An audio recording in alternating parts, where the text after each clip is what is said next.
our distinguished speaker and guest of honor, Deputy Prime Minister and Coordinating Minister for Economic and Social Policies, Mr. Taman Shanmugaratnam, and Mrs. Taman, Your Excellencies, distinguished guests, ladies and gentlemen.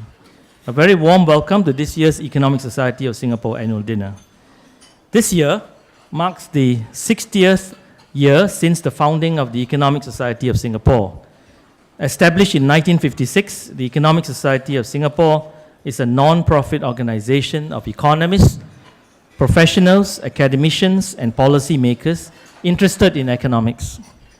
The primary objective of the society is to raise public awareness and stimulate public interest and debate in economic issues. To achieve this goal, the Society publishes the academic journal, the Singapore Economic Review, as well as organizes conferences such as the biannual Singapore Economic Review Conference, seminars, workshops, career talks, networking sessions, and public lectures. Distinguished speakers in our past events have included Prime Minister Lee Hsien Loong, today's guest of honor, Deputy Prime Minister Taman, Singapore's founding Prime Minister, the late Mr. Lee Kuan Yew, President Dr. Tony Tan Keng Yam, Ms. Ho Ching, CEO of Temasek Holdings, Mr. Timothy Geithner, former United States Secretary of Treasury, Professor Edward Lazier, former Chairman of the US Presidential Council of Economic Advisors, Mr. Heng Swee Keat, Minister for Finance, and last year's speaker, the Honorable Datuk Sri Muhammad Najib bin Tun Haji Hadi Abdul Razak, Prime Minister of Malaysia. The Society had participated in providing important inputs for various government initiatives such as the White Paper on Population, the Economic Strategies Committee, the CPF Policy Changes Study, and policy options for the Singapore economy. This year, the Society will yet again be submitting its inputs to the Future Forward Economy Committee chaired by Minister Heng Swee Keat and co-chaired by Minister Iswaran. The Society had also provided a platform for discussions on the annual Singapore government budget among experts and the general public by organizing a panel workshop post-budget annually. In actively promoting a series of activities and events, the Society has drawn economic players from students to members of the economics profession in academia, the government, and corporate sectors. A testament to this is the Society's Singapore Economic Policy Forum that is held annually in October. A leading platform for economic policy discussion in Singapore, the forum allows a large number of policymakers, scholars, business professionals, students, and interested members of the public to exchange views on contemporary economic issues facing Singapore and Asia. The three universities, NTU, NUS, and SMU, take turns to co-organize this forum with the Society. Past forums have focused on economic and public policy issues to social issues, including changing economic winds, aggregate employment, financial sector reforms, the Singapore economy, economic relations with ASEAN, China, and specifically also with Malaysia. Social issues included inequality, transport, health, environment, urban life, population, and social safety nets.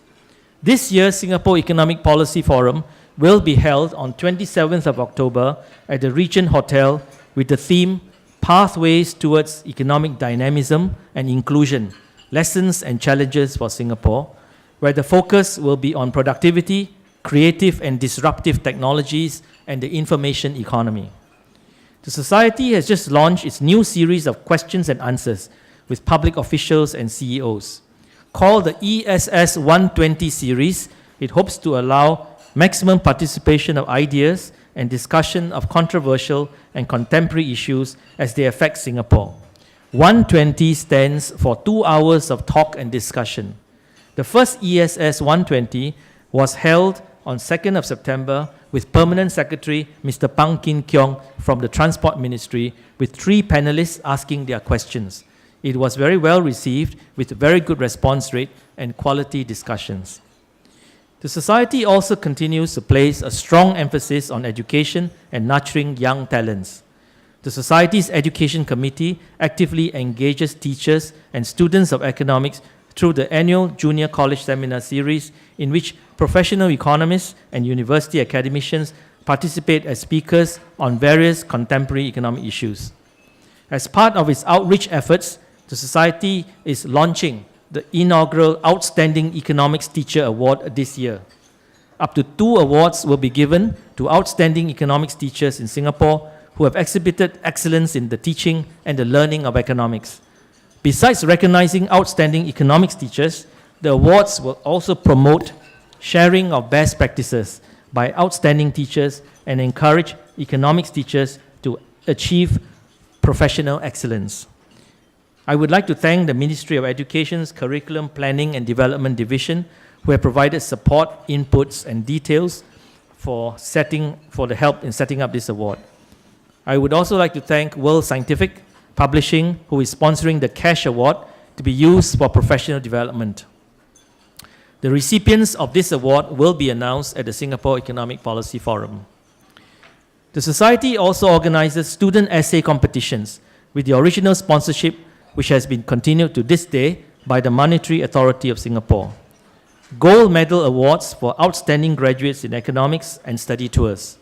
Through the essay competitions, the Society furthers our aim of encouraging members of the public and the youth to learn about the role of economic thought and analysis in public policies in Singapore. Recent essay competitions which focus on non-traditional areas of economics were launched. One was sponsored by the National Climate Change Secretariat, and an additional essay competition was sponsored by the Competition Commission of Singapore. Next year, the Society is collaborating with yet another essay competition sponsor, the Maritime and Port Authority of Singapore. To all our essay sponsors, a big thank you. I'm also pleased to inform you that the Society has recently launched the Young Professionals Career Wing. This initiative aims to attract young economists to participate in the Society's activities and at the same time bring in fresh and new ideas to further develop and diversify the Society's mainstream activities into more relevant and contemporary issues of the young. The activities of this group include informal gatherings and social interactions among themselves with guest speakers and invitees from seniors and well-known professionals in government and industry, with the occasional appearances by distinguished academia. I welcome those of you in the audience tonight who are young professional economists to join us in this endeavor to further rejuvenate the Society. Many of you might be curious to know who can qualify to be a member of our Young Professionals Career Wing. Well, he or she will be between 25 to 35 years old. But let us not quibble about whether those in the age 35 group qualify or not, as we can make exceptions for those slightly above age 35. However, we would draw the line at those who consider themselves young at heart. There are many other activities organized by the Society throughout the year, and this can be found in the President's report each year. For those of you who wish to know more about the Society, please visit our website, and we appreciate suggestions and constructive ideas to further strengthen and enliven Society's mission and activities. Allow me now to mention very briefly the Society's economic journal, the Singapore Economic Review, formerly the Malayan Economic Review. It is the journal of the Economic Society of Singapore, and it is one of the oldest and leading economics journals in Asia and has a long history of publication on a broad range of economics and social issues with contributions from many eminent economists. The journal publishes scholarly works on all fields of economic science. Apart from economic theory, the journal places special emphasis on Asian economies, and in particular, Singapore's economic policies, the development of Southeast Asia, and the rise of China and India. Published 4 times a year by World Scientific, the journal also produces special topics on contemporary nature and special themes. The most recent special issues, which appeared in June this year, were in memory and honor of 2 great economists, the late Professor Ezra J. Mishan, London School of Economics, and the late Professor Ronald McKinnon, Stanford University. They had contributed much to the journal and to our conferences. The journal also publishes papers on an interdisciplinary nature and welcomes this academic interface. The Singapore Economic Review is indexed in all the major economics journal indices. In fact, the journal is one of the few journals based in Asia to be indexed in the Social Sciences Citation Index. The journal's editorial working board remains a shared enterprise of our 4 universities, NTU, NUS, SMU, and SIM University, with its present editorial office at NTU. The SER conference attracts more than 500 participants from all over the world. Speakers include Nobel laureates, eminent economists, central bankers, editors and co-editors of top and leading field journals. The next conference will be in 2017, August 2nd to 4th. Among the many economists, eminent economists, who will be attending the 2017 conference are Professor Orly Eschenfelter, Princeton University, Professor Edward Lazier, Stanford University, Professor Yuan Kuche, Columbia University, Professor Justin Lin, Peking University, Professor Zhonghua Li, Korea University, and Nobel laureate Professor Peter Diamond, MIT, among others.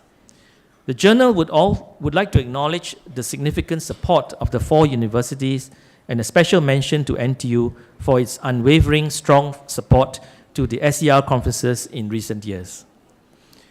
While the SER targets the academic audience, we also started publishing our economics bulletin, which caters to professionals, schools, and the general public. The first issue with the theme Men and Development was launched last year, and this year's theme Men and the Environment has been published and has been made available to each and every one of you attending tonight's dinner. And the next issue will be Men and Technology. 2016 has certainly been a year of surprises. We started the year with a trip of the circuit breaker in the Chinese equity markets, followed by commodity prices falling to record lows. Nevertheless, the biggest surprise was still in June, when the British voted to leave the European Union, a move that shook the world and markets alike. Closer to home, things seem slightly more upbeat. Myanmar, for example, has seen a year of change with the installment of a new democratic government. Reviewing and strengthening the economic policies, Myanmar is optimistically poised for growth. The future for Vietnam is also a rosy one. Since 2015, the opening up of its economy and establishment of many free trade agreements have attracted increased inflows of FDIs. Being a small and open economy, Singapore has definitely experienced a challenging year due to many external pressures. July's Singapore non-oil domestic exports also missed expectations to register a 10.6 year-on-year decline. Although the sharp fall was in part due to a high base in the previous year, exports to China dropped 16.6% year-on-year. Clearly, the gradual slowdown in the Chinese economy is chipping away our economic performance. Exacerbating the problem of weak external demand is the uncertainty over the results of the US presidential elections coming up in November. All in all, the problems facing Singapore today are enormously complex, with many interconnected causes and factors entangled with any given issue. If we are to have any hope of resolving today's issues, we need to examine this evolution of complexity. After experiencing rapid economic growth for the last 50 years, Singapore is now regarded as a high-income nation. As a high-income nation, although we enjoy a high living standard, our economic growth rates will inevitably be lower. It is increasingly difficult to chase the additional percentage point of more GDP growth, and even if we do it, will entail higher and higher trade-offs. One area perhaps which warrants greater attention is environmental conservation and management. In this regard, becoming a developed nation with a high material standard of living also requires a higher quality of life. Having a good natural environment is often an important input to a higher quality of life. In this regard, I would like to suggest the setting up of a new governmental unit which aims to elicit Singaporeans' and residents' preferences for various publicly provided goods, including valuation for non-market environmental goods. Valuations of material and non-material goods will lead to better informed decision-making and more complete cost-benefit analysis of the trade-offs. As today's economic problems become increasingly complex, I was told that my speeches are also becoming increasingly complex and long. Therefore, I would like to close by thanking the Society's members and sponsors, especially our gold sponsor for this evening's dinner, Capgemini Consulting, and everyone present at the dinner for your very generous support. I would also like to thank my predecessor presidents of the Society for the immensely important role in building up the Society at its various stages, supported by an able council throughout and an efficient secretariat headed by Ms. Vivian Tan. Finally, on behalf of my fellow council members and the Society, I thank our annual dinner guest of honor and distinguished speaker, Deputy Prime Minister Tharman, for his encouraging presence, and we look forward to hearing from him. It is now my privilege and honor to introduce and say a few words on our guest of honor, Deputy Prime Minister Tharman Shanmugaratnam. Actually, DPM Tharman needs no introduction. He is very well known to us. A man of vision, a man of great intellect, and a man of action. DPM Tharman has served as Deputy Prime Minister in the Singapore Cabinet since May 2011. He was also appointed Coordinating Minister for Economic and Social Policies on 1st October 2015. He is in addition Chairman of the Monetary Authority of Singapore, Singapore's central bank and financial regulator. He has spent his career in public service in roles mainly around economic policy and education. He served as Minister for Finance for 8 years, from 2007 to 2015. He was Minister of Education for 5 years, over 2003 to 2008. He spent much of his earlier professional life at the Monetary Authority of Singapore, where he was the Managing Director before entering politics in 2001. Among his current responsibilities, he leads the Skills Future initiative, which seeks to build the skills of the future among Singaporeans and empower them to learn at every stage of life. He was appointed by his international peers as Chairman of the International Monetary and Financial Committee, the key policy forum of the IMF, for an extended period of 4 years, from 2011, and was its first Asian chair. He is also a member of the Group of 30, an independent global council of leading economic and financial policy makers and academics. A feature by Euromoney, a global banking and financial publication, named Deputy Prime Minister Tharman as Finance Minister of the Year 2013 and had credited him for his immensely important role in enabling Singapore to shift its growth model from population-driven to productivity-driven expansion, while at the same time maintaining its status as an innovative trade and financial services hub to diversified export markets. DPM Tharman was first elected as a Member of Parliament in 2001 in Jurong GRC and has been re-elected 3 times since. In one interview, DPM Tharman had stated that in joining politics, he saw that as, and I quote, an opportunity to help someone, an opportunity to understand an issue better so that we can find a solution or to do something novel in the community. End of quote. He did his schooling in Singapore before studying at the London School of Economics and Cambridge University for undergraduate and a master's degree in economics, and following that a master's in public administration at Harvard University, where he was named a Lucius N. Littau Fellow. He is also an honorary fellow of the London School of Economics, and may I add, the 5th honorary fellow of our Economic Society of Singapore in 2010. Not many people would be aware that together with Mr. Yeo Lam Keong, one of our former long-serving Society Vice President and presently a council member, and Mr. Chew Keng Chuan, DPM Tharman had edited a collection of local poetry for the Young Writers Circle of the National Library. And in fact, DPM himself had written some poems in his early 20s, and a few of them were carried by the NUS Journal commentary. Ladies and gentlemen, please join me in welcoming DPM Tharman on stage as he addresses us tonight.